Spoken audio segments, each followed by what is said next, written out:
দেখা যায় বাংলাদেশের জমিনের মধ্যে, পৃথিবীর জমিনের মধ্যে অনেক মুসলমানকে দেখা যায়, এবং দেখা যায় মিডিয়ার মধ্যে ঢুকলে দেখা যায়, ফেসবুকের মধ্যে ঢুকলে দেখা যায় অনেক মুসলমান ভাই, অনেক ভাই নবী করিম সাল্লাল্লাহু আলাইহি সাল্লামকে নিয়ে কটূক্তি করে, কি বলেন ঠিক কিনা?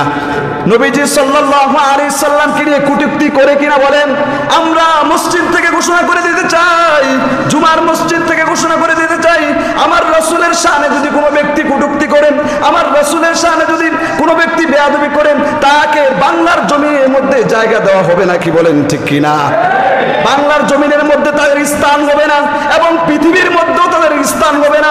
আল্লাহ রাব্বুল আলামিন বলে দিয়েছেন, যে ব্যক্তি আল্লাহ রাসূলের সাথে নাফরমানি করবে তার স্থান হবে জাহান্নামে, তার স্থান পৃথিবীর মধ্যে নয়, কি বলেন ঠিক কিনা?